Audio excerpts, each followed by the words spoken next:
좋든 싫든 한국 시장에서 가장 선봉장격인 삼성전자가 하락은 멈춰야 될 것 같아요. 보여줘야죠. 지금 시장에서 가장 큰 기대하는 걸 일단 연말 인사 어떻게 될 거냐. 앞으로 삼성전자 무엇을 하겠다가 아니라 내가 이렇게 한다라는 걸 증명을 할 필요는 있는 것 같아요. 지금도 60% 얘기를 하고 있는데 트럼프는 항상 보면은 거래가 되게 중요한 사람이에요. 트럼프는 기존의 정치인들하고 달라요. 초반기보다는 트럼프의 집권 후반기에 발효될 가능성이 높다. 이렇게 생각을 하고 있는 겁니다. 안녕하세요, 모니올라입니다. 미국 대선도 끝났고 올 한 해 대형 이벤트들은 어느 정도 마무리가 되는 것 같은데요. 한 해가 저물어가는 지금 필승 투자 전략을 위해서 오늘도 여의도 야전사령관 모시고 이야기 나눠보겠습니다. 신한투자증권의 이선엽 이사님 오늘도 오셨습니다. 이사님 어서 오십시오. 안녕하십니까? 예, 반갑습니다. 반갑습니다. 예. 이 트럼프가 이제 당선되고 나서 네. 지금 뭐 미국 시장은 불장입니다. 예, 그래서 오늘 아주 이제 좋죠. 녹화일 기준으로 보면 S&P, 다우지수 연일 최고치를 이제 기록하고 있는데 지금 좀 시장 상황은 일단 전반적으로 봤을 때 이사님 보시기에는 어떠세요? 일단 트럼프가 당선됐다라는 것 자체가 결국 시장에 반영이 그대로 되고 있다라고 보여지는데 우려가 반영되는 거겠죠. 트럼프의 가장 큰 우려는 뭐냐면 미국만 좋게 만들겠다라는 거죠. 미국 예외주의. 예. 그러니까 이제 결국 미국이라는 국가를 두고 이제 트럼프는 모든 것들에 대해서 이제 거래 관계를 두게 되는데 보통 우리 제로섬 게임이라고 하지 않습니까? 미국이 좋아지는 만큼 다른 국가들은 그만큼 달라란 얘기가 되는 거고 그럼 뭔가 주는 국가 입장에서는 그만큼 어려워지는 거잖아요. 그런 점들이 지금 한국 시장도 그렇고 중국도 그렇고 여러 어떤 미국의 수출 비중이 조금 있었던 국가들 중심으로는 여기에 대한 우려가 반영되면서 조금 주식이 조정을 받고 또 반면에 미국 같은 경우는 굉장히 좋아지는 사실 지금 미국이 취하고 있는 모든 조치는 미국에 있는 기업만 좋아지는 거거든요. 뭐 예를 들어 관세를 올린다고 하는데 사실 미국에 있는 기업은 관세를 상관이 없으니까 사실 좋을 거고 오히려 거기에 뭐 우리가 감세라는 혜택을 받을 거니까 미국 기업은 되게 좋겠죠. 근데 이제 우리 입장에서는 미국에 현지화 있는 기업은 모르겠지만 그렇지 않은 기업들은 굉장히 이중고와 싸워야 되는 모습들이 있는 거니까 특히 이제 미국의 네. 우리나라 기업들 혹은 뭐 신흥국 기업들의 공장을 미국으로 이전시키는 그런 움직임이 더 빨라진다. 그렇게 되기 위해서 지금 이 정책을 쓰는 거고 네. 문제는 이제 바이든 정부 때에 비해서 이게 당근이 아니라 채찍이라는 게 문제인 거죠. 보통 이제 미국으로 가는 게 쉬운 선택은 아닌데 그래도 이전 정권에서는 그래도 뭔가 미국에 들어오면 내가 보조금도 주고 여러 가지 정책에 관련해서 혜택을 주겠다라고 얘기한 건데 지금 같은 경우는 관세를 올릴 거니까 쉽게 얘기하면 무역하기 되게 어려운 여건을 만들 거니까 그 여건을 피하고 싶으면 미국에 가서 공장 지으면 되는 거고 미국에 공장 지어서 오히려 감세 혜택을 받아라는 얘기를 해주는 거니까 사실 현재 미국의 공장이 없거나 아니면 현지에서 뭐 우리나라도 그렇지만 대부분의 신흥국가들이 미국에 직접 수출하는 경우 같은 경우는 그만큼 부담이 있을 수밖에 없기 때문에 사실 주가가 이렇게 양극화로 나타나는 것 같습니다. 그럼 미국 주가는 언제까지 이렇게 계속 올라요? 늘 이렇게 항상 오르지는 않을 거잖아요. 그럼요. 예, 지금 벌써 월간으로도 봐도 6, 7달째 오르고 있거든요. 그러면 통상적으로 아무리 미국 증시가 뭐 2년 뒤에 좋고 3년 뒤에 좋고 계속 오른다 하더라도 이런 정도 되면 어떤 빌미가 됐든 한번 쉬어갈 자리는 오긴 왔습니다. 특히 이제 트럼프 랠리로 인해서 단기 피로감이 굉장히 높아질 수 있는 거잖아요. 그러면 지금 어떤 핑계를 뭐 지금 시장에서는 혹시 소비자 물가 지수가 빌미가 되는 게 아니냐 또는 뭐 엔비디아 실적이 빌미가 되는 게 아니냐 여러 가지가 얘기하고 있지만 중요한 건 어쨌든 단기적으로 과열권이다라는 데 대해서는 이견이 없는 것 같고 그러면 뭐 언제 쉬어가도 큰 문제는 없어 보인다라고 말씀드리고 싶고요.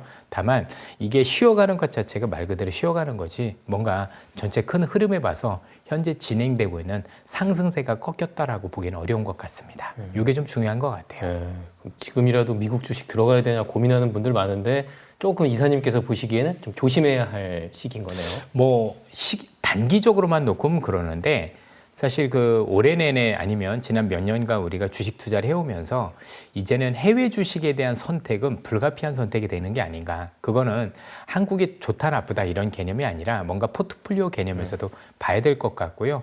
어쨌든 기업을 좀 넓게 보면 그래도 미국 기업이나 아니면 그래도 선진국에 있는 대부분의 기업들이 한국에 있는 기업들에 비해서는 그래도 조금 브랜드력이라든가 아니면 글로벌 시장에서 장악력이 굉장히 높은 편인 거잖아요. 그리고 우리가 지금 보고 있는 미국과의 어떤 여러 가지 형태들을 보면 결국 보호무역 형태가 되는 건데, 그럼 보호무역을 했었을 때 물론 전부 다 안 좋겠지만 그래도 거기서 수혜를 보는 국가가 있을 거고 좀 더 피해를 보는 국가가 있다라면 우리의 선택이 어느 정도는 그쪽과 관련해서 염두에 둬야 되지 않느냐라고 생각해 볼 수 있겠죠. 저는 그것보다도 이런 생각을 좀 많이 했어요. 어쨌든 지금 글로벌 경제의 가장 큰 성장 동력은 AI라는 성장 동력인데, 그 AI와 관련해서는 사실 미국과 중국만 AI를 제대로 하고 있는 국가들이고, 나머지 국가들은 사실 AI와 관련해서는 굉장히 조금 이제 미국과 중국에서 굉장히 여류에 있거나 안 하거나 둘 중에 하나인 거잖아요. 거기는 한국도 포함되어 있는 거고, 그렇게 보면 나중에 미국 증시가 또는 중국 증시가 뭔가 AI를 중심으로 많이 올라간다라고 보면 굳이 한국에는 그 관련 기업들이 제한적인데 여기를 다 선택해야 되느냐에 대해서는 고민이 많은 거죠. 그래서 저는 한국 주식에 대한 어떤 주식도 열심히 하되 상당 부분은 그래도 해외 주식에 대해서도 어느 정도 발을 들여놔야 되는 거 아닌가, 이렇게 말씀을 드리고 싶어요. 그러니까 앞으로 이제 경제 환경을 봤을 때 포트폴리오를 이제 구성을 할 때 해외 주식은 이제 선택이 아니라 필수다. 그럴 수밖에 없다. 해외 주식입니까? 미국 주식이 아니라? 해외 주식인 거죠. 왜냐하면 일본도 괜찮고 네. 일본에서도 괜찮은 주식이 있고, 요즘은 그러니까 해외라고 하면 한국 외 지역을 다 통틀어서 네. 말씀을 드리는 건데, 뭐 그런 상황에서 미국이 제일 유리하겠죠. 그래도 그러나 뭐 일본도 그렇고 여러 국가들도, 왜냐하면 미국은 아무래도 여러 가지 면에서도 보면 밤에 해야 되는 어떤 부담도 있고 그렇잖아요. 물론 낮에 일본 할 수도 있겠지만 그렇게 보면 괜찮은 일본 주식들도 되게 많이 있는 것도 사실이거든요. 그러면 굳이 제가 볼 때는 한국 외에도 여러 가지 국가들을 통해서 뭔가 제가 볼 때는 조금 이익의 안정성을 기할 필요는 있다라고 생각을 합니다. 근데 투자자 입장에서는 좀 더 공부할 게 많아지겠네요. 어렵죠. 미국도 봐야 되고 네. 일본도 봐야 되고 뭐 중국도 봐야 되고 하니까. 그런데 실제 공부를 해보면은요, 해외 주식이 조금 더 편한 게 뭐냐면 해외 주식은 진짜 있는 그대로 주가에 반영이 돼요. 예를 들어서 뭔가 우리가 실적이 나오면 그 뒤부터 반영되는 특성들도 있고, 또 이게 우리 국민들께서도 이제 뭐 해외 여행도 많이 해보셨겠지만 이제 자본시장에서도 실제 해외 여행을 하시는 거잖아요. 해외 기업들 보면 확실히 주주 친화 정책이 우리 국내보다는 조금 더 잘 되어 있다라고 보면 한편으로 씁쓸합니다. 예, 그런 것들이 그래서 뭐 대부분의 지금 투자자분들께서 해외 주식 투자하시는 분들이 이미 눈높이가 많이 올라가 계세요. 아, 해외 주식 해봤더니 얘네는 주주 친화해서 이렇게도 하고 저렇게도 하는데, 야, 당신들은 뭐냐, 우리나라 기업 너무한 거 아니냐. 특히 이제 최근에 우리나라 국내 일부 기업들 같은 경우는 주주의 이익을 훼손해서 대주주의 어떤 이익만 편취하는 사례들이 생각보다 많이 일어나고 있거든요. 그렇죠, 뭐. 요거를 우리가 예전에 해외를 안 봤으면 모르겠는데 해외하고 비교하고 보니까 너무 안타까운 거예요. 그러면 선택이 있는 거죠. 아, 굳이 내가 이렇게 할 필요가 있겠어? 나는 이제 그래도 주주 이익을 위해서 하는 국가들, 또는 뭔가 정상적으로 생각했을 때 그게 주가에 반영되는 대로 갈래라는 어떤 이런 것들이 되게 많아질 수밖에 없는 거라고 생각을 합니다. 특히 요즘 뭐 GPT라든가 여러 가지 번역 프로그램들도 많이 나와서 사실 해외 주식에 대한 어떤 그 접근도 굉장히 좀 쉬워졌죠. 한국말로 다 번역되고 그러니까 예전보다는 많이 좋아하시는 것 같습니다. 사실 개별 주식 얘기하기는 조금 조심스럽긴 한데 한국인이 가장 사랑하는 주식이 테슬라잖아요. 그리고 네. 트럼프 당선되고 나서 무려 이거 40%가 올랐다고 하더라고요. 그래서 이 테슬라 얘기만 좀 잠깐 해보고 싶은데, 근데 오히려 지금 너무 약간 정치 테마주처럼 흘러가는 것 같기도 해서 좀 위험하지 않나라는 생각도 하거든요. 이거 이사님께서는 어떻게 보세요? 그렇죠. 그러니까 지금 올라간 건 뭔가 기대감 반영이죠. 그러니까 그 전까지는 그래도 뭔가 실적에 대한 부분들이 있었다라면 지금은 그래도 뭔가 이제 트럼프 정부가 되고 나면 현재 테슬라가 추진하고 있는 여러 가지 장애물들, 사업을 하고 있으면서 그 사업에 대한 허가, 예를 들면 자율주행 같은 경우도 네. 예를 들어서 될 거고, 뭔가 아니면 우주 산업도 그렇고 뭔가 탄력을 받을 거라는 기대감이 상당히 반영된 것 같아요. 결국 기대감은 일정 부분 올라가다가 내려올 수밖에 없는데, 그럼에도 불구하고 이제 현재 추진하고 있는 이 테슬라의 사업 자체는 뭐 긍정적으로 놓고 보면 시간을 두고 대부분은 반영이 되긴 될 것 같아요. 그래서 저도 뭐 테슬라를 굉장히 좋아하는 편이고, 그래서 긴 흐름으로 보면 뭐 결국 이 가격보다도 더 좋은 데 있지 않겠느냐라고 개인적으로는 생각을 하고 있는데, 뭐 단기적으로는 너무 기대감이 앞선 것만은 분명해 보인다. 그래서 긴 호흡으로 보시는 분과 좀 네. 단기적인 관점에서 보시는 분은 좀 차별해서 보시는 게 맞지 않을까 싶습니다. 참고로 이 테슬라는 얼마나 재밌는 회사냐면 테슬라로 돈 번 분들은 암 걸려서 돈 벌는다는 얘기도 있어요. 그러니까 그게 그만큼 무슨 얘기예요? 테슬라라는 기업 자체가 추구하는 사업은 시간을 두고 꼭 현실화되긴 됐어요. 네. 그런데 테슬라가 약속한 시간보다 보통 2, 3년 이상 늘어지는 경우들이 많다 보니까 그거 믿고 주식을 샀다가 정말 크게 빠져서 마음고생하고 나중에 올라와서 돈 벌다 보니까 결국 돈은 벌었는데 건강도 해쳐지더라. 뭐 이런 우스갯소리도 있었던 것 같습니다. 그만큼 어려운 회사라고 보시면 됩니다. 그리고 그 좀 트럼프 시대에 그 미국 주식 투자할 때 다르게 생각을 더 해보고 싶은 것도 있는데, 그러니까 뭐 흔히 우리가 뭐 미국 주식 투자고 한다면 AI, 뭐 엔비디아, 테슬라, 빅테크들 생각을 하지만 또 다른 이제 트럼프 시대에 또 수혜를 입을 다른 업종도 많을 거란 말이죠. 예를 들어 트럼프는 뭐 법인세를 인하한다고 하니까 기존에 뭐 법인세율이 높았던 기업들이랄지 이렇게 뭐 여러 가지 이제 종류들이 있을 것 같거든요. 그래서 지금 우리가 좀 보지 못하는 그런 미국 주식 업종들이 있다면 어떤 게 있겠습니까? 우선 시장에서 얘기하는 야 트럼프가 되면 에너지 업종이 뭐가 좋아지고 이런 것들이 잘 반영됐던 적은 별로 없었던 것 같아요. 맞아요. 되려 지금 이제 좀 심플하게 생각을 해보면 일단은 특정 업종이라고 말씀드리기는 어렵지만 몇 가지 아이디어를 생각할 수 있는 게 첫 번째 지금 말씀 주셨던 법인세이나 또는 개인에 대한 감세도 꽤 있습니다. 예를 들면 팁에 대한 세금 완화라든가 이런 것들도 꽤 있거든요.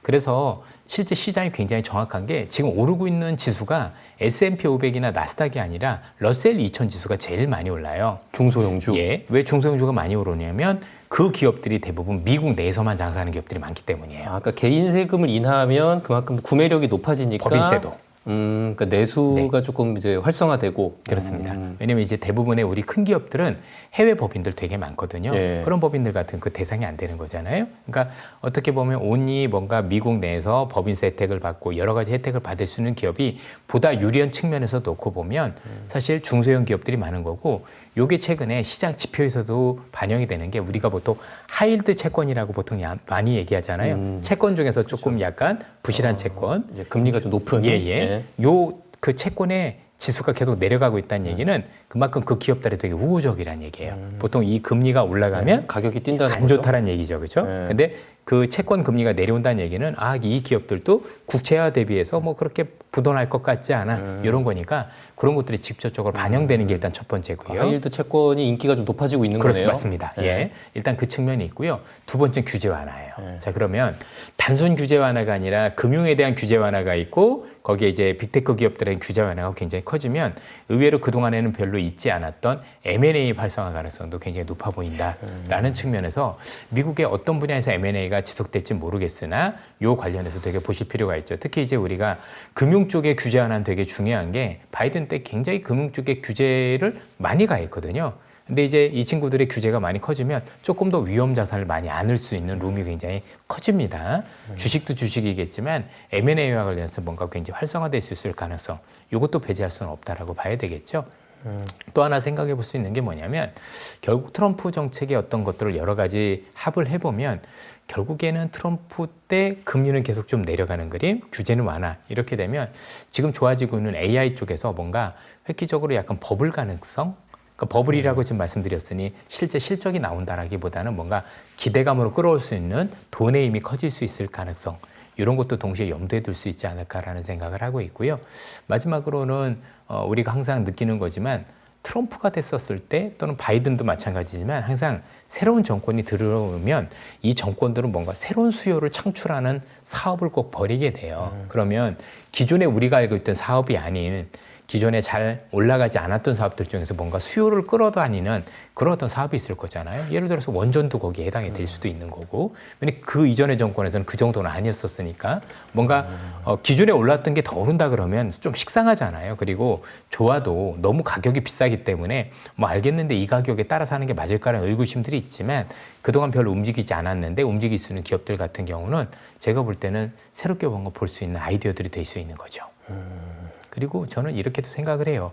우리나라 기업들도 트럼프가 되니까 다 피해가 간다 이렇게 생각하실 게 아니라 미국에 법 있는 기업들은 역발상이 되죠. 그렇죠. 미국에 이미 공장을 지어서 네. 미국에 파는 물건들을 미국에 하게 되면 거기는 오히려 법인세 감면 혜택을 받는 거고 오히려 먼저 들어가 있음으로써 선점 효과, 즉 다른 기업은 들어오고 싶어도 이제 공장 지어야 되는데 이제는 보조금도 없을 거고 또는 그냥 수출하자니 관세라는 장벽이 있어서 미국의 공장 현재 있는 기업과 그렇지 않은 기업들의 차별화가 저는 생긴다라고 생각을 해요. 뭐 지금 우리 지수가 안 좋은 것 중에 하나가 결국 미국의 관세 장벽 때문에 뭔가 통상과 관련해서 환경이 불리해질 거다라는데 거기는 오히려 더 유리한 환경이 될 수도 있는 거잖아요. 그런 측면에서 제가 볼 때는 국내 기업도 해외 기업도 찾아보신다라면 그래도 시장은 어렵지만 기회는 있을 거라고 생각을 합니다. 알겠습니다. 대체 자산 좀 얘기를 하고 싶거든요. 네. 지금 또 비트코인이 워낙 지금 9만 달러 거의 육박하는 수준까지 올라가니까 이게 파죽지세인데 뭐 연내에 뭐 10만 달러 간다는 얘기도 있고 이런 뭐 추세가 뭐 2년 동안 계속된다라는 뭐 장밋빛 전망도 있는데 이 지금 비트코인 급등 현상에 대해서는 어떻게 보세요? 결국엔 오늘 모 일간지에도 이렇게 신문 기사가 나왔지만 사실 비트코인은 사기라고 했던 사람이 지금 굉장히 추종자가 된 현상이 나오는 거잖아요. 물론 여러 가지 이유로 이제 아마 트럼프 정권이 비트코인이나 흔히 얘기하는 이제 그 암호화폐를 굉장히 선호하는 쪽으로 가고 있다라고 보여지는데 사실 저는 잘 모르겠어요. 이렇게 오르는 거가 맞는 건지도 잘 모르겠고 뭐 분석도 잘 안 되는 것 같고 물론 하시는 분들은 나름대로의 논리가 있는 것 같은데 저는 잘 몰라서 투자도 잘 안 하고 있고. 근데 이번 좀 급등세는 좀 지난번과는 조금 다른 게 이번에는 좀 우리가 흔히 김치 프리미엄이라고 하죠. 그게 없다고 하더라고요. 예. 그러니까 국내에서 좀 살 수 있는 사람들은 이미 좀 많이 산 것 같고 이번 좀 비트코인 급등은 해외에서 좀 유독 많이 좀 이렇게 가격을 끌어올리는 것 같다. 트럼프 플레이라고 좀 봐야 되는 측면이 있는 거죠, 그렇죠? 왜냐면 지금 뭐 미국 시장에서 트럼프와 관련된 뭐 종목이든 아니면 자산은 모조리 다 오르고 있으니까 그 측면에서 보실 필요가 있는 거고 지금 뭐 말씀을 잘 주셨지만 예전에 김치 프리미엄이라는 건 사실 한국에 있어서 프리미엄이 있었다라기보다는 거의 다 중국인들이 환전하기 위한 어떤 수단이었었죠. 가격 올려놓고 중국인들은 거기다 털고 나가고 그러면서 이제 우리나라 사람들이 그걸 다 안고 떨어지는 안타까움들이 있었던 건 사실이니까요.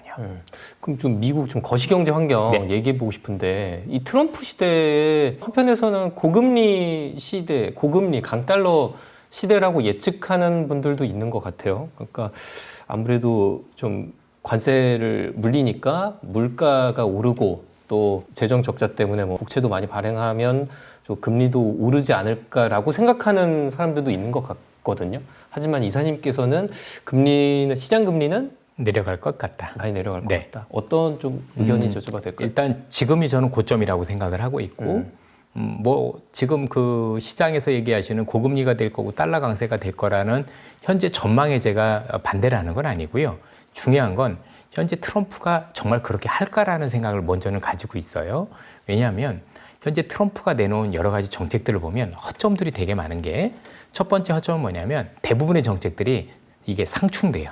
그러니까 원래 보통 정책이라는 게 일관성이 있어야 되는데 예컨대 지금 말씀 주셨지만 감세 정책이라든가 여러 가지 규제 완화는 결국 시장을 좋게 만드는 건데 지금 말씀 주신 어떤 관세 이런 것들 같은 경우는 오히려 물가를 올리는 역할을 하다 보니까 기업들의 어떤 수입 물가를 올리겠죠. 그럼 사실 미국의 소비자 입장에서도 안 좋지만 전체적으로 놓고 수입 물가도 올라서 세금을 깎아주는 효과가 없어지게 돼요. 또 트럼프 정권의 기본적인 어떤 정책 자체가 약달러를 통해서 뭔가 제조업의 경쟁력을 가져가는 건데 지금 말씀 주신 그 정책대로 그게 하되면 달러 강세로 가잖아요. 그럼 역시 또 본인들이 생각하는 정책과 굉장히 상충이 돼요. 제가 지금 두 개만 말씀드렸지만 트럼프의 거의 대부분의 정책을 이렇게 딱 전부 다 따져보면 재밌게 뭐냐면 두 개가 양립할 수 없는 정책들이 너무 많아요. 쉽게 얘기하면 그 양립하지 않은 정책이 나왔다는 얘기는 하나는 흔히 얘기하는 협상용이라고 볼 수가 있는 거겠죠. 그렇죠? 그러면 결국 그냥 심플하게 생각하시면 어떻게 하면 미국에 더 유리할까? 저는 그게 되게 중요하다고 생각을 하거든요. 그러면 미국에 굉장히 유리한 어떤 환경이 되기 위해서는 일단 전반기하고 하반기하고 좀 나눠질 것 같은데 전반기에는 되려 물가가 올라가는 흐름보다는 조금 더 낮아질 가능성이 있다라고 봐요. 그래요? 예, 대표적인 게 이민자 정책인데요. 이 이민자를 처음에 맞게 되면 많은 분들이 임금이 올라가서 물가를 자극할 것이다. 틀린 얘기는 아니에요. 근데 그거는 시차를 두고 벌어지는 일이고요. 되려 반대로 지금 어떻게 생각을 할 수가 있냐면 이민자들이 제한이 되면 의외로 미국에서 주택에 대한 수요가 생각보다 줄어들 가능성이 높거든요. 그러면 지금 물가에서 가장 큰 비중을 차지하는 주거비가 떨어질 가능성이 굉장히 커져요. 그러면 지금 우리가 보고 있는 일반 소비자 물가는 여기도보다 조금 더 초반기에는 하락할 가능성이 높다라고 봐야 돼요. 그렇게 해서 금리가 떨어질 가능성이 있지 않을까라는 생각이 들어서 뭔가 전반기와 후반기로 나누면 전반기에는 오히려 그 정책 때문에 제가 볼 때는 금리가 현 수준보다 조금 떨어질 수 있는 가능성이 높아지는 거고 오히려 후반부로 갈수록 지금 말씀 주신 그 우려가 반영되지 않을까. 그래서 제가 볼 때는 시기적으로 뭔가 나눠서 봐야 되지 않을까라는 생각을 가지고 있고요. 또 하나 생각해 보시면 초반부터 뭐 달러 강세가고 금리 높아지면 미국 경제가 좋아지겠습니까? 현재보다 굉장히 어려워지겠죠. 트럼프도 알고 있을 거거든요. 그래서 아마 정책의 우선순위를 두겠죠. 그렇죠. 그 우선순위 안에서 처음에 쓰는 여러 가지 정책들과 관련해서는 제가 볼 때는 뭐 그렇게 우리가 생각하는 만큼 물가를 더 올린다거나 아니면 달러를 강세로 이끌 만한 정책을 제한적으로 쓰지 않을까라는 생각이 들고 더 재밌는 게 예전에 1기 때도 중국과 관련된 관세와 관련해서 원래 트럼프가 약속했던 게 40%가 넘는 관세였는데 실제는 25% 먹였거든요. 조금 합의를 했죠. 그렇죠. 예. 결국 그러면 지금도 60% 얘기를 하고 있는데 60%에서 합의가 가능하다는 얘기는 트럼프는 항상 보면은 거래가 되게 중요한 사람이에요. 다른 사람에 비해서 그런 거래를 하고 나면 그게 현실화되지 않을 수도 있는 거죠. 우리도 마찬가지입니다.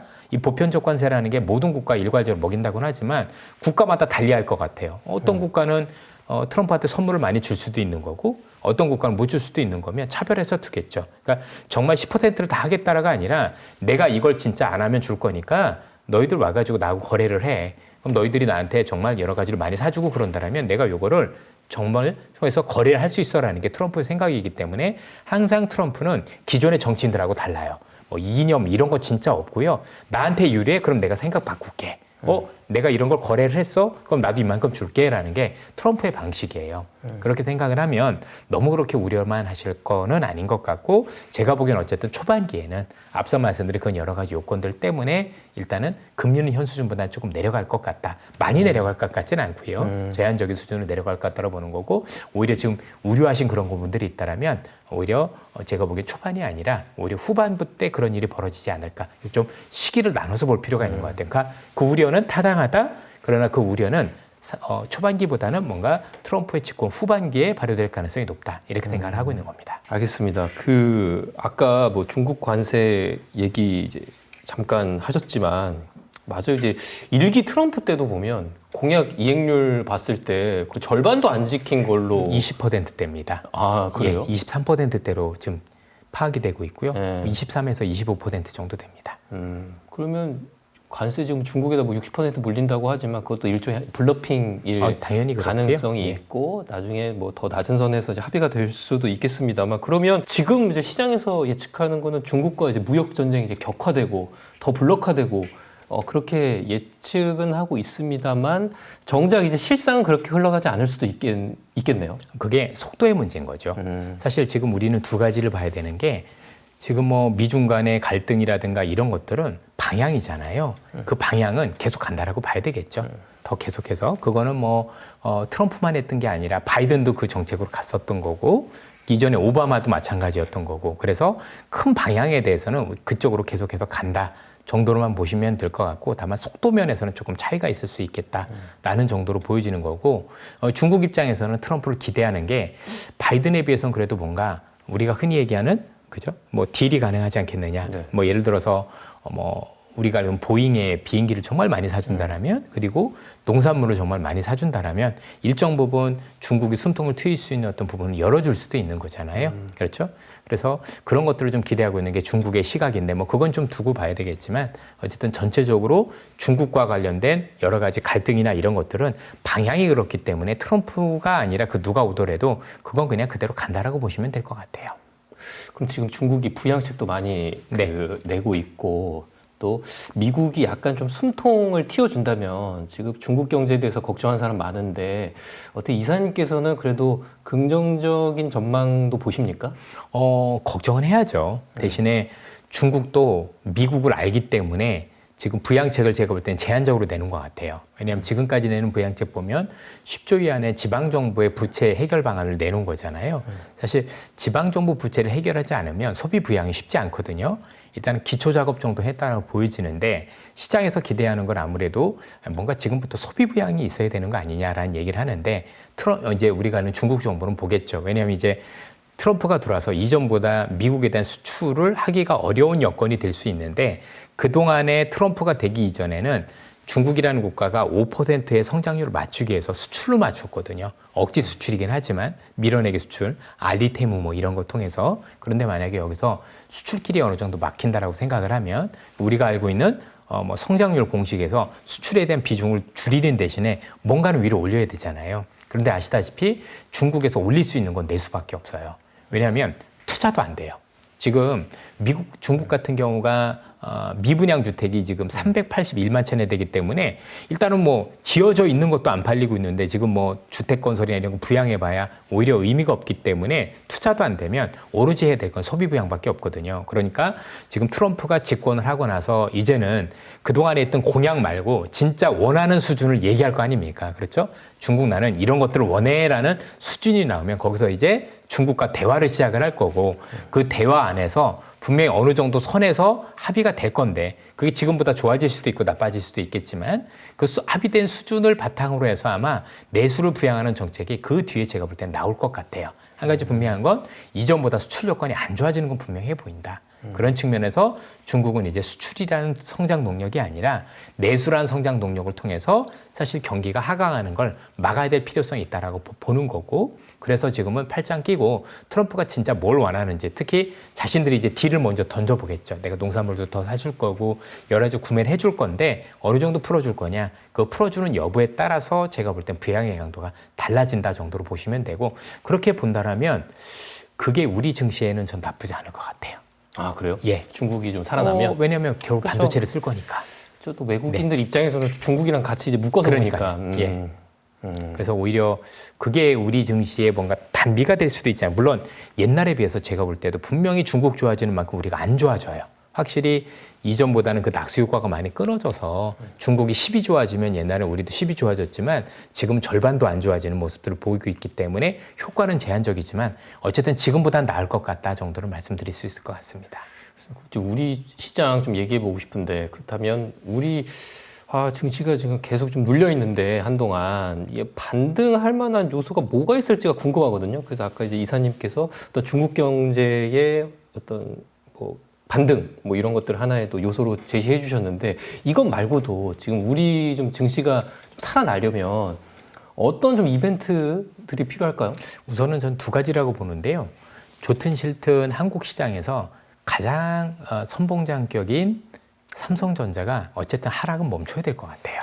뭔가 극적인 반전 이런 건 아니라고 하더라도 이게 시가총액에서 차지하는 비중이 절대적인 뭐 작은 편도 아니고 이렇게 큰 주식이 계속해서 밀리게 되면 사실 나머지 업종들도 힘을 못 쓰게 됩니다. 왜냐면 이제 외국인들이나 이런 입장에서는 선물 연계해서 이렇게 매매를 하게 되면 시장을 굉장히 흔들어 놓을 수가 있거든요. 그래서 일단은 삼성전자의 안정이 그 무엇보다도 일단은 제가 볼 땐 급선무다라는 게 첫 번째고요. 삼성전자가 좀 반등하려면 뭐 고객사 확보? 보여줘야죠. 어쨌든 뭐 수율이라든지 고객사 확보도 그렇고 어쨌든 보여줘야죠. 뭐 지금 시장에서 가장 큰 기대하는 걸 일단 연말 인사 어떻게 될 거냐. 일단 첫 번째 기대가 있을 거고. 인적 쇄신. 그렇죠. 그러니까 쇄신을 보고 싶은 거고 두 번째는 본인들 스스로 HBM 8단에서는 뭐 유의미한 성과 얘기를 했으니까 그게 되는지 여부를 봐야죠. 어쨌든 간에 많이 뒤쳐져 있지만 따라가기 위해서는 필요하지 않겠습니까? 그래서 앞으로 삼성전자는 무엇을 하겠다가 아니라 내가 이렇게 한다라는 걸 증명을 할 필요는 있는 것 같아요. 그러면 최소한 워낙 싸기 때문에 사실 가격은 적정 가치보다도 너무나도 싸져 있거든요. 그런데도 불구하고 사람들이 전자에 대해서 불신하는 거는 그만큼 신뢰가 조금 이전보다는 못하다는 측면에서 일단은 거기에 대한 증명을 할 필요가 있다는 첫 번째는 말씀드리고 싶고요. 두 번째는 트럼프에 대한 우려가 감경이 될 때겠죠. 내가 트럼프에 대해서는 이렇게 해서 다 겁을 먹었는데 실제 보니까 그 정도는 아니었고 이 정도였어라는 실체들이 드러날 때는데 그건 시간이 지날수록 전 그렇게 봐요. 이를테면 뭐 관세에 대한 우려? 맞아요. 예. 지금은 트럼프에 대한 모든 우려가 100을 놓고 반영을 하고 있어요. 저게 100% 다 현실화될 거야. 특히 이제 최근에 충성 내각이 들어서고 의회까지 장악하면서 정책에 더 힘이 실리는 거 아니냐. 맞죠. 거기에 대해서는 이견은 없으나 그렇다고 다 100을 하는 건 아니거든요. 그래서 더 과하게 반영되는 경우들이 있는데 시간이 흐를수록 이게 조금 엷어질 수 있겠죠. 그래서 그 열버질 때마다 뭔가 그 정도는 아니었어라고 하면서 반등할 수 있는 분위기가 연출될 것지 않을까 이렇게 현재는 개인적으로 생각을 하고 있습니다. 그래서 과도한 공포감이 이제 네, 사라질 때 맞습니다. 두 가지 삼성전자가 네. 좀 살아나고 또 어떤 트럼프 리스크 더 이상 죽지 않고 살아나고보다 살아났으면 좋겠어요, 사실.